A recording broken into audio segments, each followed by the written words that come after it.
Hello everyone. Welcome to my channel. My name is Elise. I hope you're all doing so good today.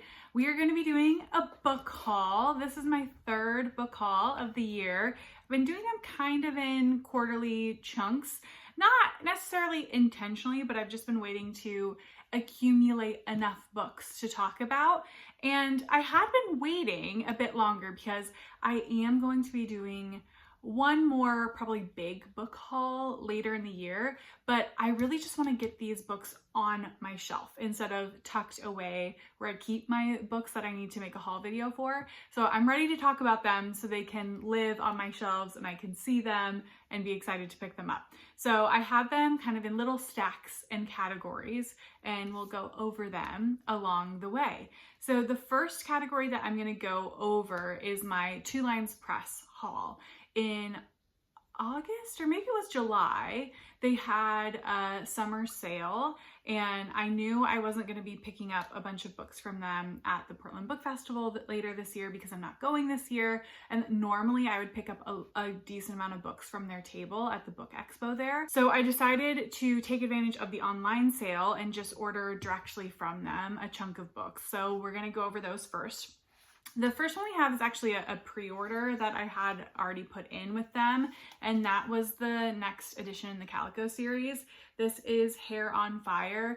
It's an anthology of 5 female Afghan poets, and these are always done so beautifully. So the cover page of each new author entry looks like this. They're gorgeous pages, and you could see that was the introduction page, which is written by Aria Aber, who was on the Women's Prize this year, and then the actual pages for the poets look like this. And with most of these Calico editions, they tend to put some little moment of the original text. With the poetry, like what they have been doing in some of the collections is putting the full poem in the original text. So you can see that here.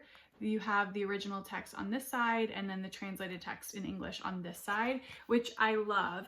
In some of the short story collections that are translated, they will put a quote in the original text on that title page.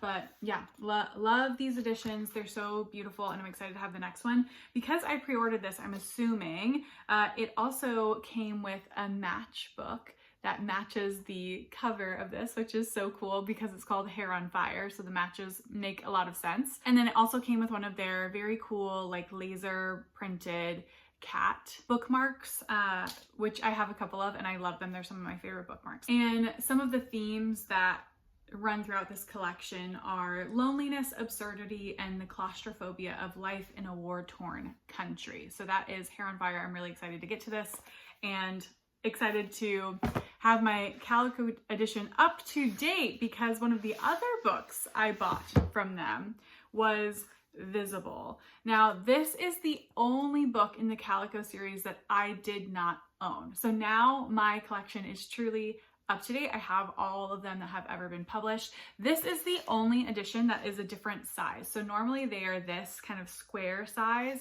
Visible is much larger because this one has artwork in it. It is sort of the only one of its kind. So you can see some of the images here. The subtitle is Text and Image, and it says it has 6 genre-defying works from around the world that raise questions about the relationship between how we see, how we read, and how we write. Really excited to have this like beautiful full-size color art and text book, and I can't wait to get into this one.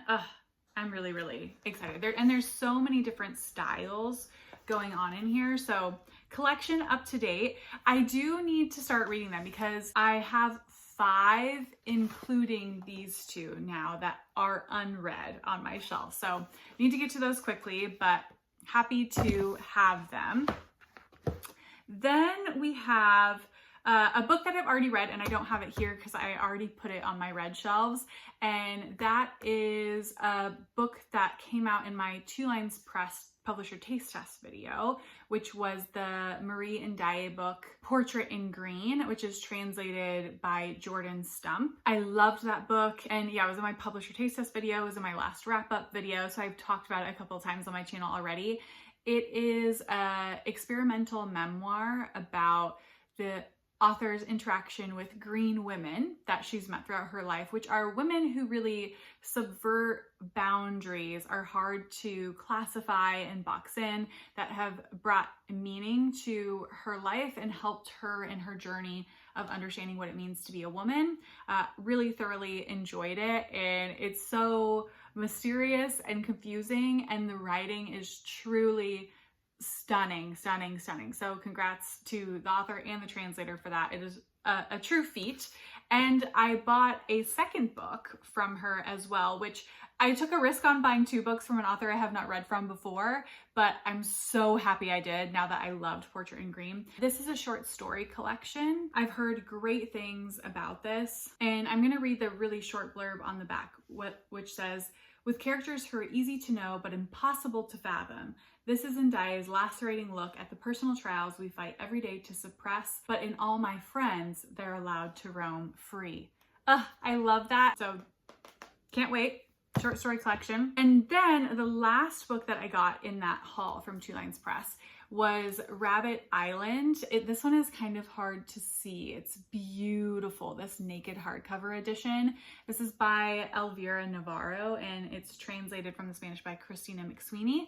And I have another Elvira Navarro book on my shelves that is unread. It is A Working Woman, and I picked that one up at the Portland Book Festival a couple of years ago maybe, and the bookseller that I was talking to at the time that I bought it said it's her favorite thing that Two Lines Press has ever published. So I'm really excited to get to that one as well. But I picked this one up. I've heard great things about it. This is 11 short stories, so another short story collection. Basically, everything I've shown you so far from Two Lines Press are all anthologies or collections to some degree, besides the creative memoir. And this one says it combines gritty surrealism and explosive interior meditations, traversing the fickle, often terrifying terrain between madness and freedom. Sounds so good. I can't wait. And this is one that I'm hoping to pick up this year. That might be wishful thinking, but I'm really hoping to. So that is Rabbit Island. And then the last thing that I realized I saved going through those books is this little pamphlet. So when I did my Two Lines publisher taste test video, I gave out some stats about the most popular book that they've published so far and stuff like that. And a lot of that information I get from these types of pamphlets from them. So not only is this very beautiful and gives lots of fun facts about the publisher, but it's really useful to me as a patron of them. I will say I'm not sure why I get this. I'm not sure if they send this to people who just regularly buy from them or if it's because I donate to them.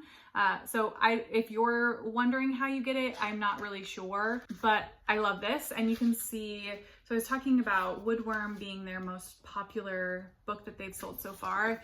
This is the page that has that information. So this is the most popular edition in the Calico series so far, which is Through the Night Like a Snake. It's a horror collection that they came out with last year. I think it was one of the last year's releases. And then Woodworm is their most popular novel that they have sold. So yeah, love this. Very helpful, and the production on it is great. Next up, let's go to the books that I have just purchased kind of out and about at bookstores. The first one, and if I'm being honest, what I'm most excited about is Mother Naked by Glen James Brown. This is published by Peninsula Press, which is a UK publisher. And oh my God, I'm so excited to read this. It was on the UK Republic of Consciousness Prize, which has since had a name change, but I have heard such great things, mainly also great reviews from Sarah from Eyes on Indie and Ben from Ben Reads Good. Both of them love this as well. This takes place in 1434, and we're following an aging minstrel, Mother Naked, who comes to tell a story. And I think this is really taking on storytelling in a number of layered ways, which I'm really excited for. And it just sounds so imaginative. That paired with it being on the UK Republic of Consciousness list, plus the great reviews by people that I trust, I can't wait. I can't wait. So I would definitely want to get to Mother Naked sooner rather than later. And then I was in a very tiny but well-stocked with small press literature bookstore over in Lopez Island, which is one of the San Juan Islands in Washington. Do I remember the name? I think I might have saved the bookmark so I could remember. It is called Lopez Bookshop. Here's a little bookmark. And I wanted to pick up something from there, and I picked up this one, The Halt During the Chase by Rosemary Tonks. This is published by New Directions. They have published a couple of her works, I believe. This is a coming of age story about our main character, Sophie, Bildungsroman, if you will. And she is in love with a childhood friend, and I think you get really in her head about some like unrequited love on her behalf and like constantly questioning whether or not he loves her back. Interesting yet sad fact about the author is the author did have a mental breakdown at one point and thought that her books were of the devil and tried to burn everything that she had ever written that had already been published. So she would like try and gather her books and burn them, which is kind of devastating. Crazy backstory to this, but that is The Halt During the Chase. I'd never heard about this before, so I'm excited to try it out. I did already read the first chapter because I was stuck in line at the ferry trying to return home. So I read the first chapter before I promptly fell asleep in the car while we were waiting, which never happens to me, but it did this time. On to the next book. I've already lifted it.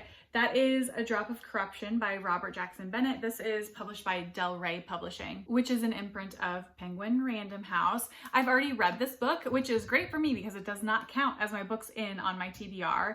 And really, I picked this up because, again, I was browsing at a bookstore, a local indie bookstore, and they had this used on sale, and these are gorgeous naked hardcover editions, the way that they've published these books. I don't own the first one, even though I have also read the first one. The sun is really popping off right now, but I had to pick this up. This was like $10 for the beautiful naked hardcover, so I'll pick up the first one at some point as well, but happy to have this. And I read it and thoroughly enjoyed it. Otherwise I wouldn't have purchased it. And then a gifted book from a friend, which I don't know if she just is letting me borrow this to read it or if she's giving it to me. I should probably ask her. So Kat, if you're watching this, you let me know. She read Lima, Limon by Natalie Scenters-Zapico. This is published by Copper Canyon Press. They're a local to me publisher in Washington. They publish poetry. She read this and said she enjoyed it, so she passed it along to me, and I'm really excited to read it. I've heard great things about this.